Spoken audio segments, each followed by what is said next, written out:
Welcome back. Today we are going to be talking about a system of elimination that uses multiplication as a setup step. So we are back with our solutions, or finding a solution to a system of equations. We're still in this idea of systems of equations, and we're trying to solve for them, or we're trying to find a solution for them. But we have systems now that, and I want to use the method of elimination. Remember, that's adding or subtracting to eliminate one of the variables. But what you can see now is that neither of these equations start out with a coefficient that's the additive inverse of the other one, that's identical or the additive inverse of the other one. So for instance, 2 and 3, I can't just add these together to eliminate one of the variables, because if I add them together, I would get 5x plus 5y is equal to negative 12. If I subtract them, it's not going to knock out any of the variables. So we're going to do I'm going to do what I like to call a setup step, which is I'm going to multiply one of the equations by a number so that when I add them together, it knocks out one of the variables. And right here I can see that if this is 10y, if I could just get this to be, think of this as negative 5y. If I can get this to be negative 10y, then I can add the two equations together in order to knock out one of the variables, or to eliminate one of the variables. So what I'm going to do is I'm going to take this equation and I'm going to multiply every part of it by 2, which is to say that I'm going to multiply the left-hand side by 2, and I'm going to multiply the right-hand side by 2. Okay, so first of all, let me just set it up so that when I add them together, I get 0. So let me rewrite 2x plus 10y is equal to 2. Okay, that's just rewriting this equation right here. Now here, if I distribute this into both terms, I would get 6x plus negative 10y is equal to negative 34.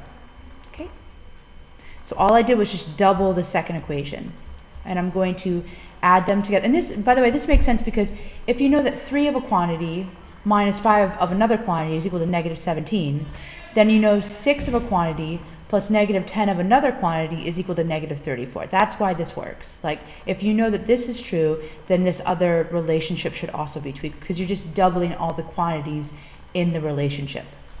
Okay, so let's go ahead and add them together like we know with elimination. 8x plus, this gets knocked out, so I don't even have to add a plus. That's equal to negative 32. Okay, and we divide by 8, and we get x is equal to negative 4, right? So I solve for my x. Now I'm going to choose one of my equations and substitute the negative 4 back in. Let's choose the first one. Remember, it doesn't matter which one you choose. You're going to use the other one to check. So one you use to derive the variable, the other one you can use to check. Okay, whoops, this should be 10 times y, and that's equal to 2. So that's negative 8 plus 10y is equal to 2. Add 8 to both sides. Okay, and so we have 10y is equal to 10, divide by 10, so you have y is equal to 1. So here you have your solution. Put these together to get your solution of negative 4, 1. Remember, as you're taking notes, to make sure to annotate along the side of your notes to show, like for instance, this step right here. What am I doing in this step? Make sure to add alongside your notes what exactly I'm doing, and that way you can make your notes so that it's easy to study later on, so that when you use them next year, which you should be able to do for next year, because this is a concept in Algebra 1 as well, you'll be able to understand like what exactly I'm doing in this step, for instance, because it may not be at all clear, in a year's time what exactly I'm doing. Okay, anyhow, let's check the solution. So we have negative 4, 1. Let's go back and put those in here. Is it true that 3 times negative 4, that would be negative 12, minus 5 times negative 1 is equal to 5 times 1, whoops, is equal to negative 17. Whoops, putting too many things in here. Let's see. So that's negative 12 minus 5, and that's true, that's equal to negative 17.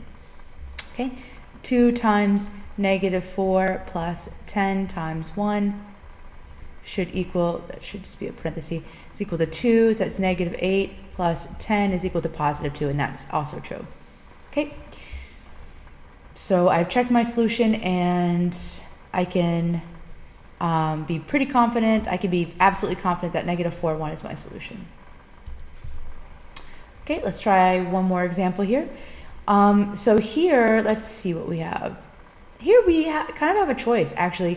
I can multiply to try to get the bottom to be -6, right? So I can multiply this so that the coefficient of the x is -6, or I can multiply so that the coefficient of the y is +12. So either way, you know, it's okay for me to choose to knock out the x variable. It's also okay for me to choose to knock out the y variable. It doesn't really matter, because whatever variable you knock out, you'll solve for the other one and then use that one to get the variable that you're missing, right? So I'm going to choose to multiply by -3, so I get -6 as my x coefficient. Okay, so let's rewrite the top one. I'm going to write this as plus -12. Okay, and let's see, I have -6x, right? And that should be plus 12y, and that's equal to positive 78 here, right? 26 times 3 is 1878. Okay, so when you add these together, something really strange happens. This adds, so it eliminates the x variable, that's fine, you have 0x, plus, well, this also eliminates, and this also eliminates. So you just are left with 0 is equal to 0. So all of your variables eliminated. And we can't perform the rest of, you know, the steps here because I can't substitute back in. Where did my x go? Both my x and y's are eliminated. What's happening?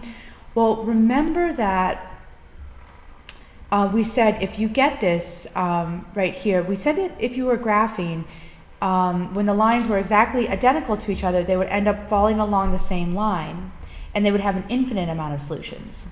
This also relates to the information in Module 7, where we looked at equations with infinite and no solutions, and we said that if we arrived at a situation where 0 is equal to 0, it means that there's an infinite amount of solutions. What this means, if we look back, is that these lines are identical. If we put them in slope-intercept form, they would be identical.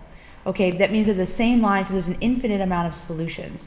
So we can't just write one down because there's an infinite amount. I could try to find one solution for this, for the top one, and I know it's absolutely going to be a solution for the bottom one because they're the same line. Okay, so if you arrive at a situation like this using elimination, it means that there's an infinite amount of solutions. And this has everything to do with the way that we talked about equations with infinite solutions and arriving at this situation.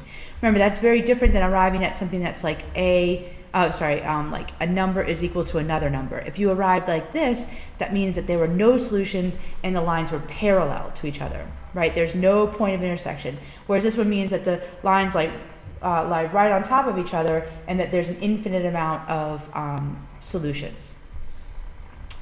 Okay, and one more problem here. So the Simon family attended a concert and visited an art museum. The concert tickets were $24.75 for adults and $16 for kids. And the museum tickets were $8.25 for adults and $4.50 for the kids. Okay, and there's the concert tickets totaled to $138.25, while the museum tickets had a total of $42.75. Okay, so we're going to assume that the Simons family didn't gain any members as it went to the museum and the concert. So that means that if I let x equal the amount of adults and y equal the amount of children, then that's these two numbers are going to stay steady when they go. It's going to be the same amount of adults going to the museum as going to the concert, same amount of kids going to the museum as to the concert. So it means that to get the total price of the concert tickets right here, what I need to do is add the adults, which is $24.75, multiply that by the amount of adults, add it to $16 for kids, multiply that by the amount of kids, and that totals out to be $138.25. Okay, in this situation, notice that both of your equations are actually going to be cost equations. Sometimes you have situations where one equation equals the number of items while the other one equals the cost. that's not the case in this particular word problem. Both of them are cost equations. Okay. Museum tickets are $8.25 for adults, plus $4.50 for kids. And they total up to be $42.75. Okay. Now, they use these numbers because what you'll notice is that $8.25, when I multiply that by 3, it gets me $24.75. So what I'm going to do is multiply this entire bottom by -3. Okay. The bottom equation, I'm just going to multiply by -3. So I get negative 2475x plus, and then 3 times 450 is going to be negative $13.50 times y. And that's going to be negative 3 times 4275 is negative 128.25. Okay. All right. Now I'm going to take this top equation. So let me highlight it real quick so you can see what I'm doing. I'm going to take this top equation and I'm going to add it with the bottom equation here. Okay, so that it knocks out the variables. I'm not going to rewrite it in the interest of time. I'm not going to rewrite it, but I'm going to highlight it so that it's easier to see. Okay, so when I take 2475x plus negative 2475x, that knocks it out. And I get 16y plus negative 1350y is going to be 250y. And these two, 138.25 plus negative 128.25 is going to end up being $10. Okay, and when we divide by 250, we would get y is equal to 4. So there are 4 children. Okay, now let me just move this picture of I think that's the Metropolitan Museum of Art in New York City down a little bit. Okay, and if I put $4 back in, it doesn't matter which one. Let me just choose the top one, or actually let me choose this bottom one here. The museum tickets. So $8.25. Actually, you know what? I'll just choose the top one because I have done this previously and I chose the top one, but it doesn't really matter. X plus 16 times 4 is equal to 138.25. So we have 2475x plus 64 is equal to 138.25. If I subtract 64 from both sides, I would get 2475x is equal to 74.25. And I divide each side by the coefficient here, and I would get x is equal to 3. So there were 3 adults and 4 kids, and I'm not going to check my solution. You could write it as a coordinate pair if you would wish, or you could write it down here as a full sentence, but you should check your solution with the equation that you didn't use to derive the second variable. So I would check it in this case with this one right here to make sure that it's equal to each other. Okay, so that's how to build a system of equations with word problems and use elimination with a setup step in order to solve a system. And that's the end of the lesson for today.